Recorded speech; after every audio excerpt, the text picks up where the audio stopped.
Welcome back, everybody, for another deep dive. This time, we're looking into the world of Russian standard vodka.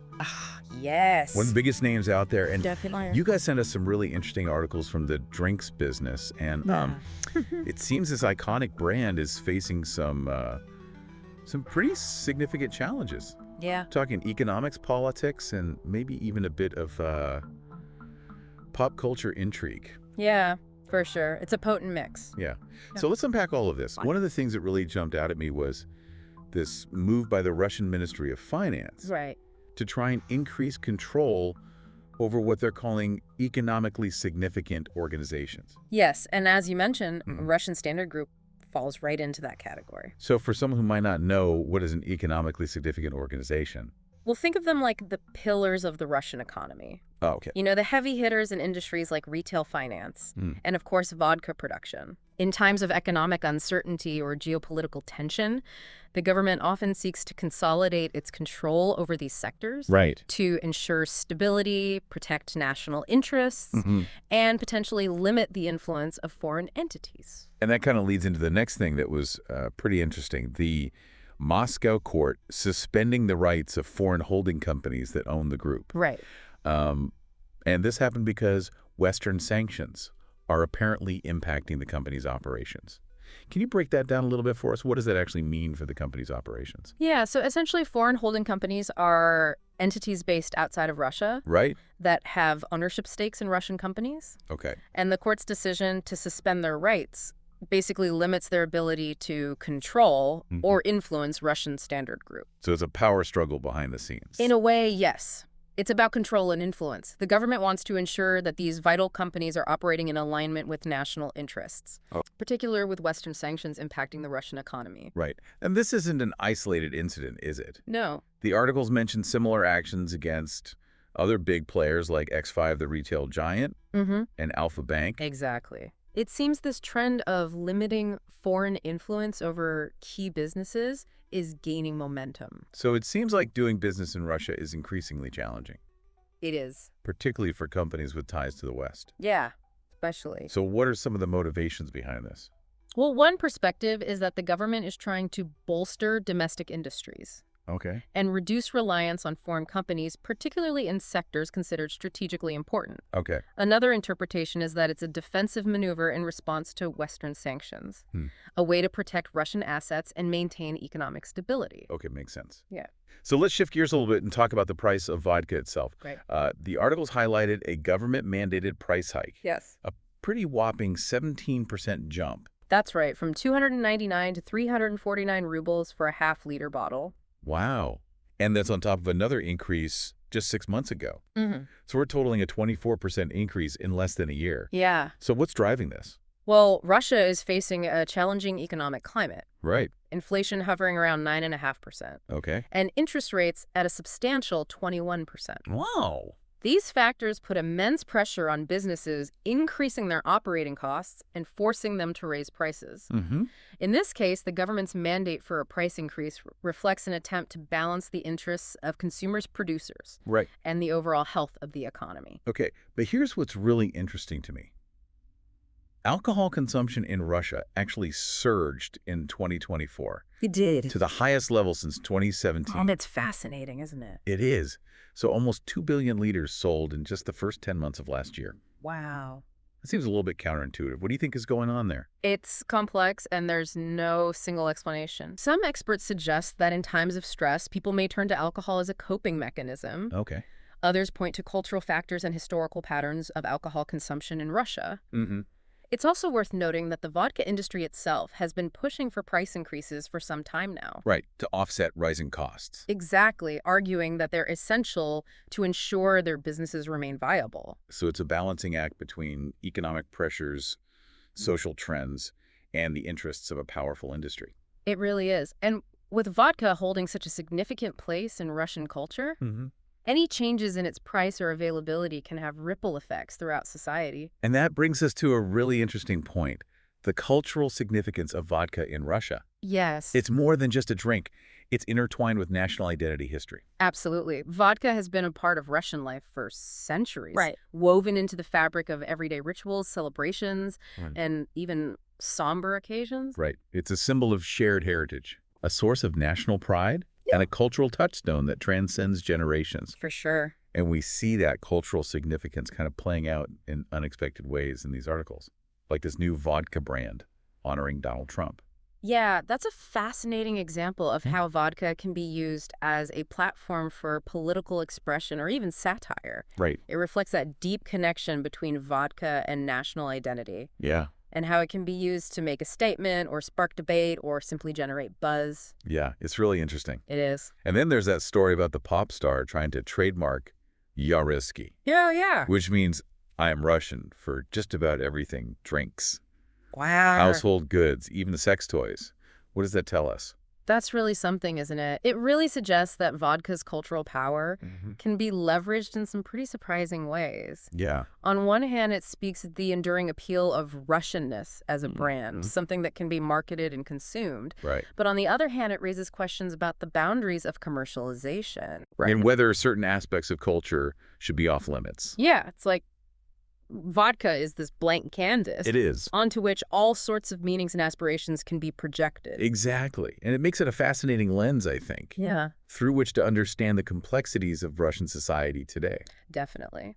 So given all that we've unpacked so far, where does this leave Russian Standard? Yeah. They're facing this complex web of economic pressures, government control, and this rapidly shifting cultural landscape. Right. Can they adapt and thrive?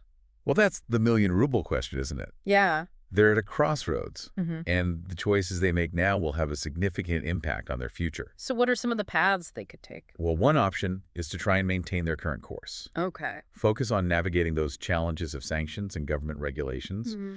and try to appeal to both domestic and international markets. Right. But wouldn't that be really tough given all the uncertainty? It certainly wouldn't be easy. They would need to be incredibly agile and strategic in their decision-making, but they do have a few things going for them. Like what? Well, they have a well-established brand, Huh? a strong domestic market share, and a reputation for quality. So leaning into their heritage Yeah, and appealing to patriotic sentiment? it's definitely an option worth considering. We've seen that resurgence of national pride in Russia in recent years. And that extends to consumer choices as well.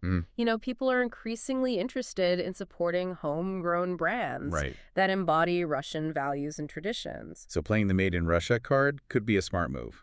Potentially, yes, but it's not without risks. How so? Well, tying your brand too closely to nationalistic sentiment can make you vulnerable to political shifts and geopolitical tensions. And it might also limit your appeal in international markets. Right, where perceptions of Russia are a little bit more complex. Exactly. So it's a gamble. It is. High stakes with potential rewards, but significant risks. It is. So what other strategies could they consider?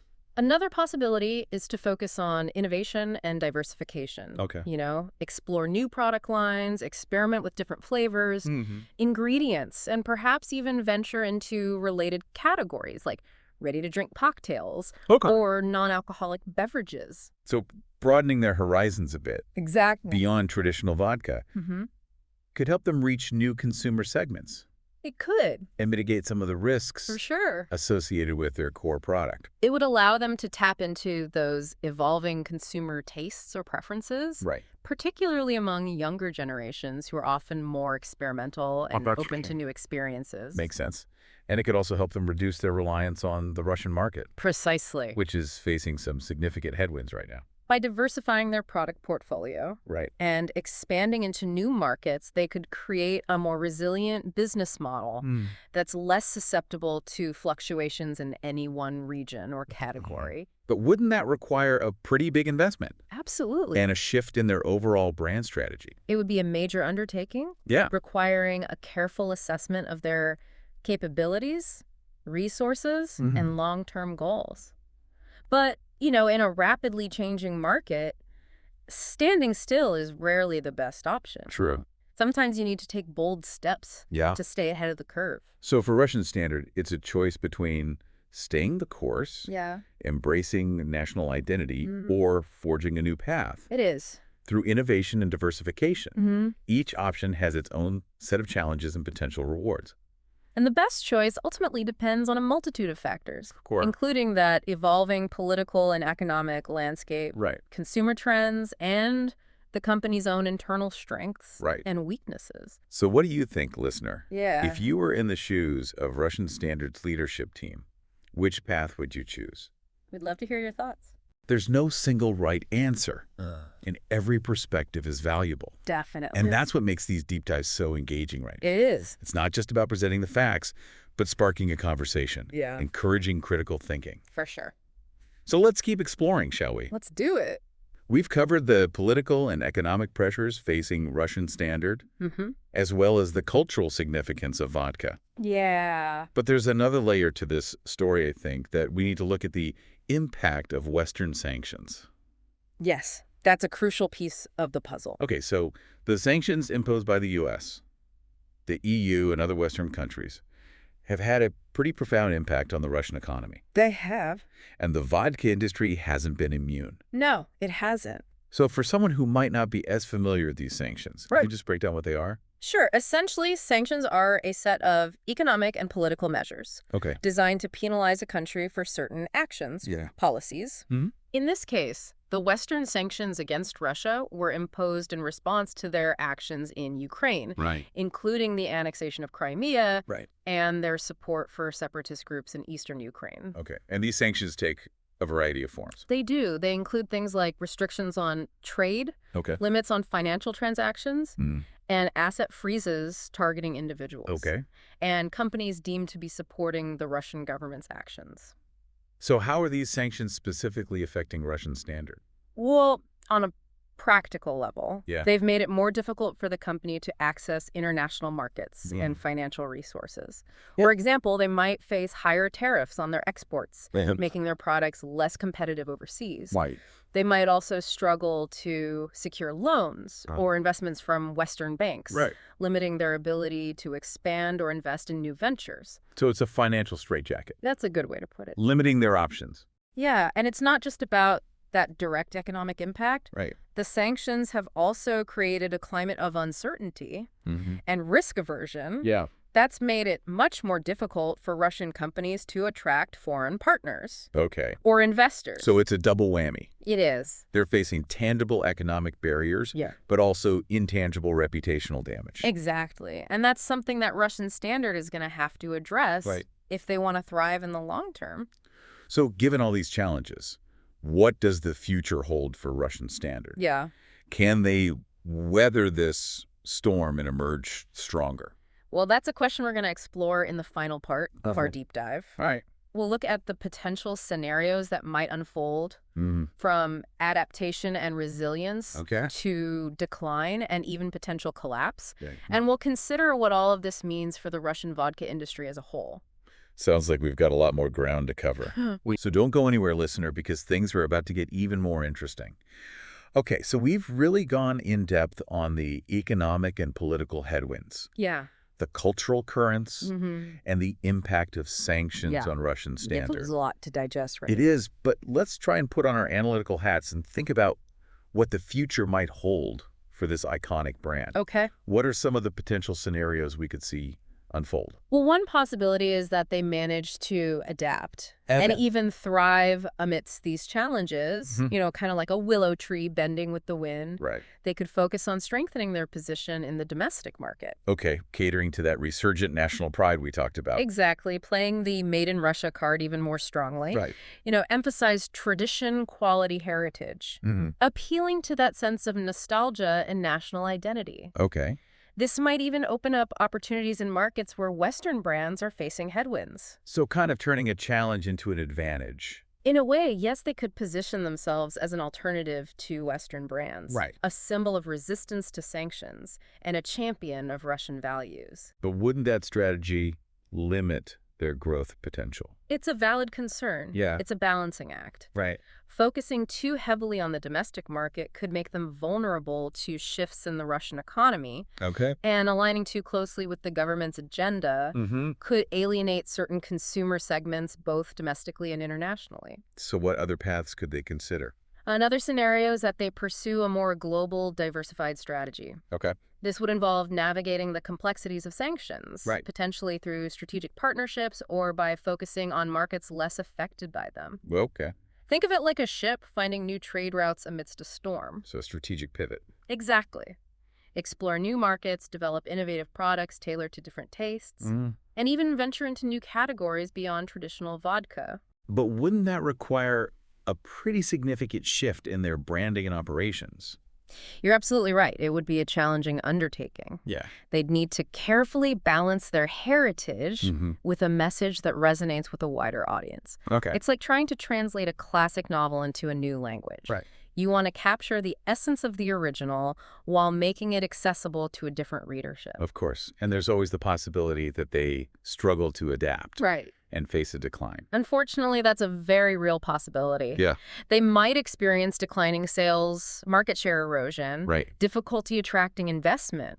They could be forced to downsize, restructure, or even consider a merger or acquisition as a means of survival. So it's a make or break moment for a Russian Standard. In a way, yes. Okay. The decisions they make in the coming months and years will really determine their fate. Right. Will they rise to the challenge and reinvent themselves? Yeah, or will they succumb to the pressures of this complex landscape? Right. Only time will tell. Exactly. But one thing is for certain, this is definitely a story worth following. For sure. Russian Standard is like this microcosm Yeah.